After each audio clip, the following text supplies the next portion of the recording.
청각에 생각이 약한 분들이 많이 있기 때문에 좀 크게 좀 것 같아요. 마이크를. 제 목소리 잘 들리시나요? 네. 네. 정영 목사님 감사합니다. 조금 전에 소개했던 고려대학교 이상원이라고 하고요. 저는 이 교회에서 처음 신학을 갖게 됐습니다. 제가 중학교 3학년 때부터 교회에 나가기 시작했는데, 그때가 이 건물이 막 신축돼서 얼마 되지 않았을 때였던 걸로 기억을 합니다. 그로부터 40여 년이 지나서 지금 이 자리에서 제가 우리 정영 목사님 앞에서 강연을 할 수 있어서 정말 기쁘게 생각하고 또 뜻깊게 생각하고 있습니다. 정영 목사님께서 저한테 말씀해 주셔서 소개해 주신 것처럼 저는 94년부터 99년까지 약 5년 정도 미국에 있는 캘리포니아 공대에서 학위를 했습니다. 그때 잘 아시겠지만 그때가 IMF 시기였었습니다. 그래서 이게 같이 보기로 됐습니다. 그러니까 IMF 시기였기도 했지만 저희가 원래 미국에 유학갈 때 경제적으로 자립을 해서 가겠다라는 생각을 가지고 한국을 갔기 때문에 한국에서 그런 도움을 안 받고 저희 아이들 둘하고 네 가족이 학교에서 주는 그 인건비를 가지고 생활하고 있었는데 한 번은 저희가 정말 어려운 적이 있었습니다. 정말 어려운 적이 있었는데 경제적으로 그런 적이 있었는데 그때 목사님한테 저희한테 연락이 왔습니다. 정말 목사님이 그때 아마 산타바바라 근처였던 걸로 기억을 하는데 저희가 있었던 그 집 근처로 오셨다고 그러셔가지고 저희가 연락을 받아서 기쁜 마음에 가서 인사드리고 아이들하고 이제 인사드리고 그랬었는데 인사드리고 나오는데 목사님께서 저한테 두 손에다가 100불짜리 지폐를 이렇게 쥐어주셨어요. 저희한테는 그때 당시에는 굉장히 큰 돈이었습니다. 그래서 그걸 가지고 받자마자 바로 마트에 가서 쌀 사고 우유 사고 그랬던 걸 기억이 나는데요. 그렇기 때문에 목사님께서 저한테 뉴클 아카데미에 대해서 소개해 주시고 또 초청해 주셨을 때 정말 기쁜 마음으로 이 강연에 초청해 갈 수 있었습니다. 제가 사실은 대중 강연은 오늘이 처음입니다. 늘 전문가들 앞에서 전문가 학술 대회에서 강연을 하거나 아니면 학생들 앞에서 강연을 하는 것은 많이 익숙한데 대중 강연은 처음이라서 좀 걱정은 됩니다만 저희가 지금까지 해왔던 일들을 비교적 쉽게 설명을 드리려고 하는데 잘 될지 모르겠습니다. 해보겠습니다.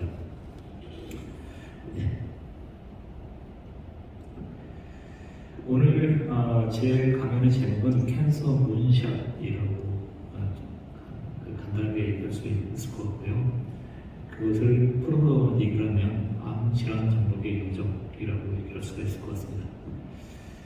그럼 캔서 문샷이 무엇인지 잠깐 설명드릴게요. 이 화면이 잘 보이시는지 모르겠는데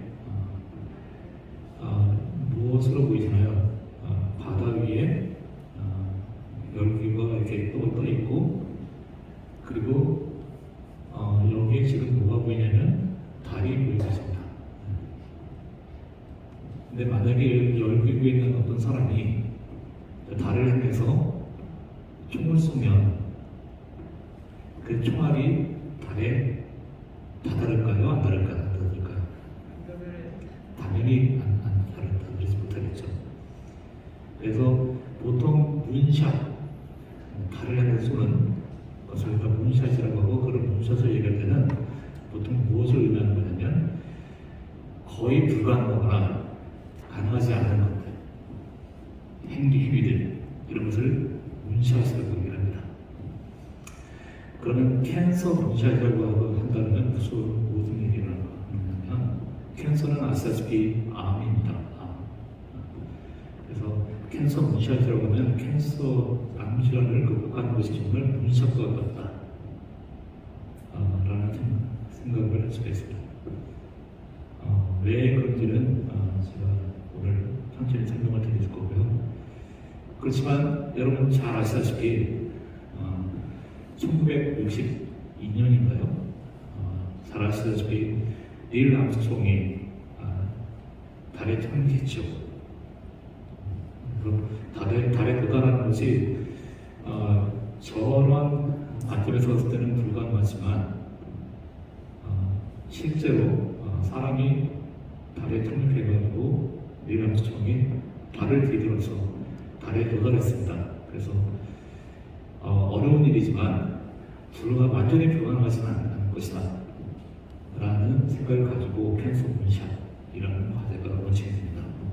어디서 사실을 론칭됐냐면 미국에서 시작했습니다. 2016년인데요. 저기에 보면 조 바이든 지금 현재 대통령이지만 그때 당시 부통령이고요. 이 뒤에 조용히 듣고 있는 사람이 누구냐면 오바마 대통령입니다. 여기 뒤에 있는 오바마 대통령이고 여기 조 바이든 부통령입니다. 이 조 바이든 부통령이 캔서 문샷 관리를 백악관에서 이제 시작을 하면서 여기에는 각 개의 과학자들과 그 다음에 각종 정책기관자들이 다 모여가지고 캔서 문샷을 하기 위해서 $1 빌리언을 투자를 하자. 어떻게 할 것인가? 뭐 이런 것에 대한 논의를 하기 시작했던 겁니다. 이게 2016년입니다. 2016년에 캔서 문샷이 이렇게 시작을 했는데 저기 $1 빌리언이라고 하면 1조 원 정도 되는 큰 돈이지만 캔서를 정복하는데 암을 정복하는 데서는 더없이 부족한 예산인 것으로 유명합니다. 그렇지만 미국 역사상 가장 큰 연구 과제였습니다. 이거 가지고 시작했는데 왜 그러면 이거를 갖다가 캔서 문샷 굉장히 중요한 국책 과제인데 국민의 관심을 많이 받을 만한 그런 과제인데 조 바이든 대통령이 발표를 하고 주도하고 이렇게 오바마 대통령은 뒤로 물러서 있었냐 하면 바로 한 해 전에 2015년에 어떤 일이 있었냐면 이 조 바이든 대통령의 큰아들이 보 바이든이라고 하는 유력한 젊은 정치가가 있습니다. 큰아들이고요. 델라웨어 주지사에 이제 이 후보를 해서 그동안 누구나 다 저 사람이 부통령이 주지사 될 것이다. 그리고 미래의 대통령이 될 것이다. 라고 생각할 만큼 굉장히 유력한 젊은 정치인이 있었습니다. 그 큰아들이 2015년에 뇌암으로 죽습니다. 그래서 그때 조 바이든 부통령이 그때 당시에 이런 암연구 가속화에 대한 실효성에 대해서 누구보다도 큰 공감을 가지고 있었고, 그래서 오바마 대통령이 그 바이든 부통령한테 이걸 좀 전적으로 당신의 과제이다라고 하고 시작을 했습니다. 이때 과제 이름이 뭐였냐면 캔서 문샷이었습니다. 캔서 문샷이라고 되어 있죠. 캔서 문샷 과제를 위해서 $1 빌리언 투자했다. 자, 이러고 나서 이러한 암 연구 가속화에 대한 그 캔서 문샷의 과제의 공감대를 국제사회에서 이제 받아들이기 시작했습니다. 그래서 호주를 부적들을 해서 각국에서 이 캔서 문샷 과제에 참여하겠다 라는 그런 일종의 협력 연구들을 하기 시작했고, 그런 노력들의 결과로 무엇이 시작되냐면 아까 목사님 말씀하셨던 인터내셔널 캔서 프로젝트 지노 컨소시엄, 우리나라 말하는 국제 암 유전 단백체 컨소시엄이라고 얘기를 할 수가 있는데요. ICPC가 결성됐습니다. 지금 현재 ICPC에는 여기 보시는 것처럼 14개국 그리고 33개 연구기관이 참여하고 있습니다. 그래서 잘 보이시나요? 우리나라 같은 경우에는 위암하고 췌장암 그리고 폐암으로 참여를 하고 있습니다.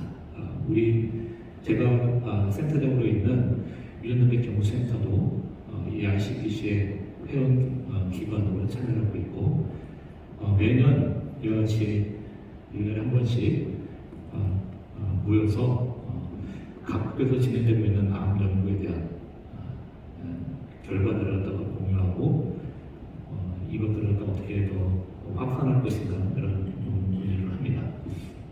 그것이 이제 점차적으로 유전단백 연구가 이제 암 정보교의 국제 표준처럼 되어가고 있습니다. 그래서 아까 제가 계속 얘기한 것처럼 유전단백체라고 얘기를 하는데 그럼 무엇이 유전단백체인지 궁금하실 겁니다. 그래서 그 얘기를 잠깐 설명드리겠습니다. 그 전에 2015년에 아까 얘기했던 캔서 문샷과정 2016년에 런치됐는데 2015년에 조 바이든 미국 대통령이 오바마 미국 대통령이 프리시즌 메디슨 이니셔티브 PMI라고 하는 그러니까 정밀 의료 연구를 시작했습니다. 정밀 의료라고 하는 것은 무엇이냐면 개인적 차이를 고려한 예방 및 치료라고 정의할 수가 있습니다. 그러니까 좀 이따 말씀드리겠지만 위암 환자가 병원에 들어병을 하게 되면 지금까지는 모두 다 같은 위암이라고 생각하고 모든 환자들이 다 공통적인 방법으로 치료를 받았습니다. 그런데 저희가 연구를 해보니까 위암이 다 같은 위암이 아니고 다 다른 이유에 의해서 발병을 한다라는 것을 알게 됐고 그러면 서로 다른 발병을 원인을 갖고 있는 환자들은 다른 방식으로 치료되어야 되겠죠. 그래서 그렇게 개인적인 차이를 고려한 예방 및 치료가 정밀 의료라고 정의를 되었습니다. 이거를 안 했었느냐? 예, 안 했습니다. 지금까지. 언제 시작했냐면 2015년에 비로소 시작한 겁니다. 그래서 의사 선생님들이 정말 엄청난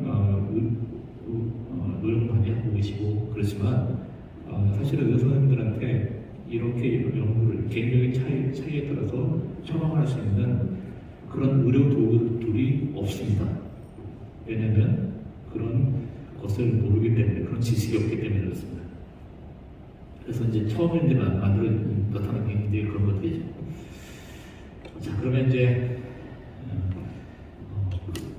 이게 가능할지 모르겠는데 한번 해보겠습니다. 여기 지금 보면 그냥 이렇게 되어 있는 것이 뭐냐면 세포입니다. 세포. 보이시나요? 그리고 이 세포 안에 동그라미가 있는데 이게 뭐냐면 핵입니다. 우리 몸은 수없이 많은 세포들로 구성되어 있고 그 세포 안에는 핵이 존재합니다. 세포 핵이 존재하고요. 그 세포 핵 내에는 DNA라고 하는 물질들이 있습니다. DNA라는 물질이 있고 그리고 DNA라는 물질이 원래는 두 가닥인데요. 1905년에 이것이 DNA가 두 가닥으로 되어 있다라는 것을 처음으로 밝힌 사람이 노벨 화학상을 받았습니다. 두 가닥으로 있는데 이것이 한 가닥으로 돼가지고 RNA가 됩니다.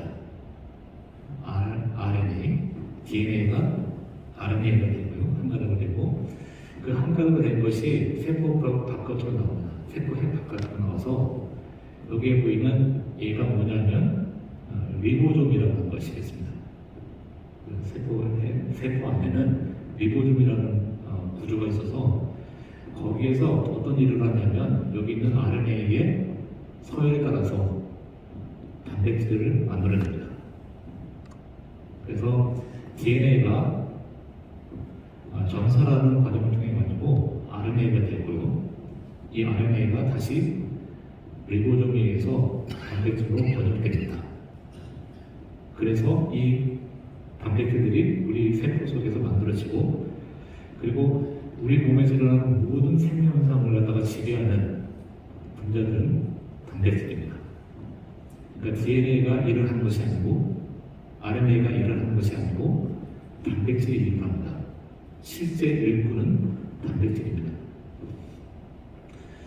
그래서 이 기능을 가지고 있는 분자들인 단백질을 갖다가 이제 만들게 되는 거죠. 좀 이상하게 생각하실지 모르겠습니다. 제가 분명히 소개받기로는 화학과이고 화학과 교수이고 그리고 본부는 물리화학을 공부를 했고 박사도 물리화학을 했는데 왜 지금 갑자기 암연구를 하지? 라고 생각하실지 모르겠는데 화학자는 제가 정의하는 화학자는 분자를 다루는 화학자입니다. 우리 세계에는 원자가 있고 이 원자들이 화학 결합을 통해 가지고 분자를 만들죠. 그러면 그 분자들을 연구하는 과학자들이 화학자입니다. 화학자애들은 뭐에 관심이 있냐면 분자에 관심이 있습니다. 분자에. 그런데 단백질은 분자입니다. 그래서 세포 속에 있는 분자인 단백질에 관심을 제가 가지게 됐고 그 단백질을 연구하는 과정에서 저 단백질이 우리 생명 현상을 지배하는 분자이기 때문에 자연스럽게 저걸 가지고 즐거운 연구할 수 있는 단계가 될 수 있게 됩니다. 그래서 제가 지금 직업 연구를 하고 있고요. 오늘 그 성경 말씀을 보시면 창세기 1장 30절을 보시면 하나님께서 다루지 못했지만 우주 만물을 창조하시고 그 안에 완벽한 질서를 부여하시고 그리고 뭐라고 하셨냐면 보기 심히 좋았더라 라고 말씀하셨습니다. 하나님은 세상을 완벽하게 창조하셨습니다. 인간도 마찬가지입니다. 인간도 완벽하게 완전한 질서를 가지고 만들었습니다. 그래서 저는 과학자로서 그리고 신앙자로서 어떤 생각을 가지고 있냐면 저의 과학자로서의 제 역할은 하나님이 만들어 놓은 이 질서를 옆에서 열심히 관찰하는 관찰자라고 생각하고 있습니다. 그래서 하나님이 어떻게 우리 생명을 만들어 놓았는지 그거를 잘 관찰하는 관찰자가 과학자라고 생각한다면 그 여러 가지 만들어진 여러 가지 대상 중에서 제가 관심 있는 대상은 뭐냐면 사람입니다. 그리고 그 사람이 하나님께서 사람을 어떻게 완벽하게 만들어 놓으셨는지 그래서 제가 열심히 제가 갖고 있는 지식을 가지고 관찰하려고 하고 있습니다. 그래서 지금 이런 연구를 하기 시작했고요. 자, 그러면 이제 유전단백 연구를 잠깐 소개하겠습니다. DNA의 집합, 이걸 뭐라고 하냐면 어려운 말로 영어로는 게놈, 지놈이라고 하고요. 우리나라 말로는 게놈이라고 합니다. 2002년에 있는 게놈 소열이 다 발표했다. 이런 외우고 신문에 크게 나온 적도 있었는데 아마 게놈이라고 하는 그 용어는 한 번쯤은 들어보셨을 것 같습니다. 그러니까 우리 몸 속에 있는 핵 속에 있는 세포 속에 있는 핵 속에 있는 DNA 전체를 뭐라고 하냐면 게놈이라고 합니다.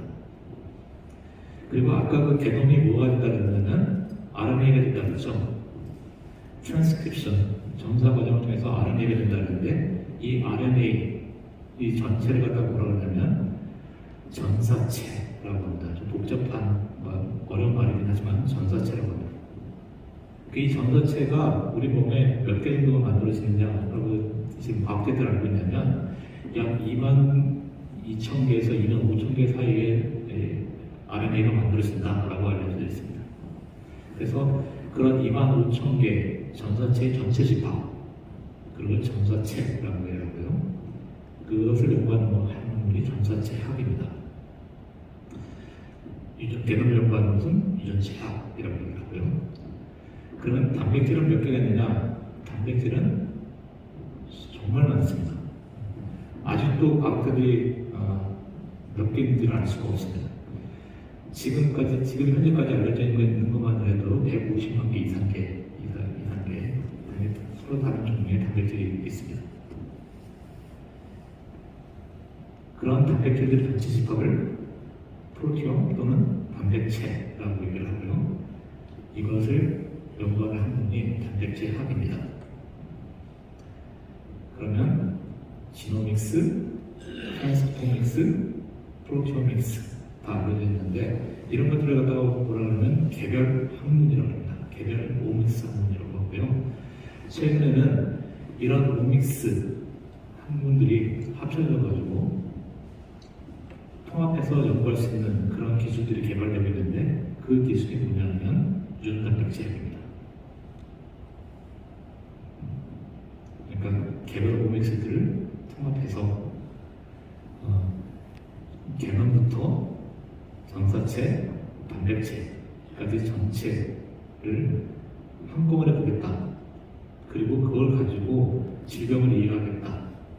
라는 것이 유전단백질입니다. 이해가 되셨나요? 너무 어려운 율플 아카데미하고 잘 안 맞는 그런 내용이라고 죄송합니다. 제가 준비할 수 있는 것이 이것밖에 없어서 자 그러면 이거 가능은 넘어가도록 할게요.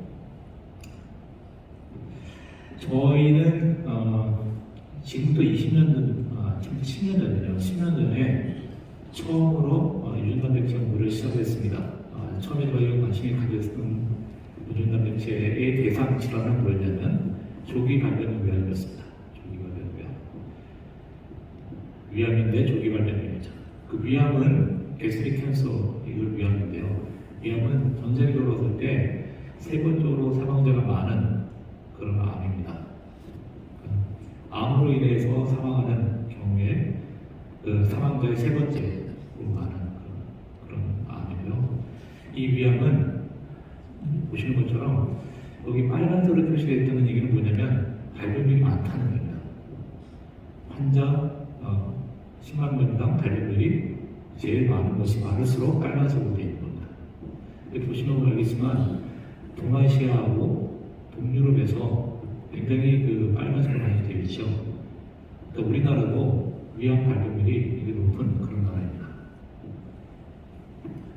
그래서 지금까지 이런 위암 연구들을 많이 해왔는데요. 주로 미국에서 진행했습니다. 그런 미국에서 진행되었던 그런 위암들은 주로 그 연로하신 노인들한테 많이 발병하는 그런 위암입니다.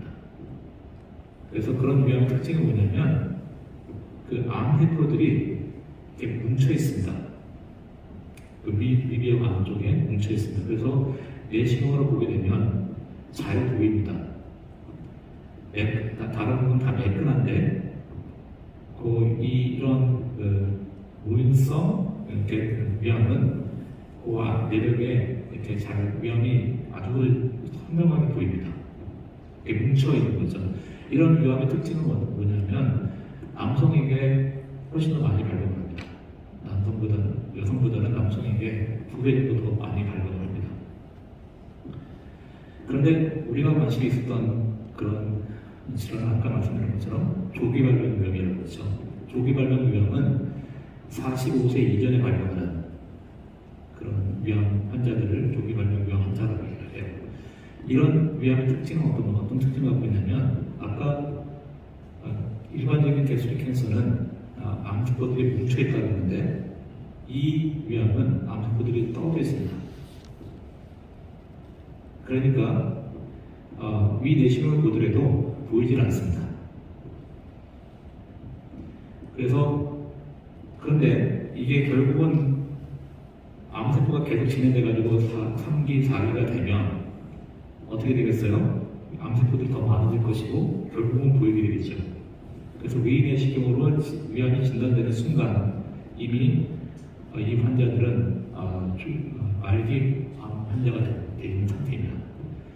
그래서 아마 여러분들이 잘 아실지 모르겠는데 배우 장근영 씨, 가수 이민택 씨, 그다음에 배우 유치영 씨 같은 저런 분들은 다 위암 환자로 판명이 됐고 위험으로 돌아가시는 분입니다. 그러니까 거의 치명률이 100%입니다. 그래서 조기에 발견되는 젊은 사람들이 암을 받게 되면 암 진단을 받는 그 순간에 이미 굉장히 오래 진행이 된 상태이기 때문에 치명률이 100%이다. 그래서 저희가 이 과제를 시작할 때 이것이 국가보건의료의 굉장히 중요한 문제였었습니다. 그래서 이거를 좀 우리가 연구를 해서 이런 환자들한테 좀 더 좋은 치료를 해줄 수 있는 방법이 개발되어야 된다라는 것이 사회적 공감대를 이루고 있었고요. 그래서 이제 저희가 복잡한 일이지만 한 환자의 수술 조직을 갖고 오고 그 환자의 혈액을 채취한 다음에 이걸 가지고 유전체 데이터를 생산하고 그 다음에 RNA 데이터도 생산하고 단백질 데이터도 생산했습니다. 지금까지는 유전체 분석을 한 사람은 유전체 데이터만 만들었고요. RNA 데이터를 생산하는 사람은 RNA 데이터만 만들었고 단백질학 하는 사람은 단백질 데이터를 생산했습니다. 이 데이터를 통합하려고 하는 시도가 없었습니다. 네, 저희가 이제 처음으로 그런 데이터들을 한 환자에서 모두 다 생산하고 이걸 가지고 분석을 했습니다. 자, 여기 좀 복잡한 문제지만 좀 간단하게 말씀드리면 우리가 80명 위암 환자의 조직을 분석을 했습니다. 그리고 그걸 가지고 거기서 mRNA 데이터를 갖다가 얻었고요. RNA 데이터를 가지고 환자들을 분류를 하게 되면 RNA 특징에 따라서 환자를 분류를 하면 여기 본 것처럼 선명하게 두 개의 환자그룹으로 나타납니다. 보시면 이 RNA1이고 이게 RNA2입니다. 여기 보면 여기 요 가로칠이 환자들입니다. 환자들 80명 환자들이 쭉 되어 있는 거고요. 그런데 이 중에서 80명 환자 중에서 RNA1에 속해 있는 환자들은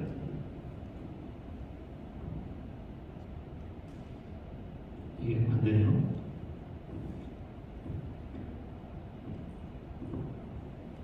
네, 됐네. RNA1에 해당되는 환자의 경우는 이런 유전자들이 많이 증가되어 있는 것을 의미하는 거고요. 여기 있는 안 보이지만 얘네들은 하나씩이 919개의 유전자들이 다른 환자 그룹에서 많이 증가되어 있는 상태를 의미하고요. RNA2는 다른 370개의 유전자들이 많이 증가되어 있는 것을 의미합니다. 이런 식으로 환자들을 분류할 수가 있습니다. mRNA 데이터를 이용해서요. 이게 계속 늦어지는데요. 그거를 선생님 그 파워포인트를 좀 껐다가 다시 그 슬라이드를 다시 시작해 주실래요?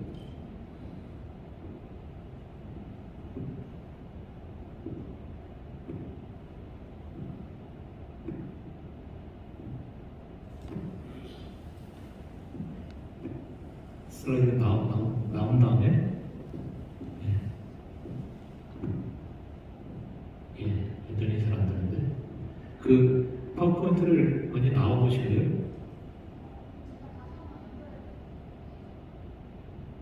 네, 완전히 꺼보세요.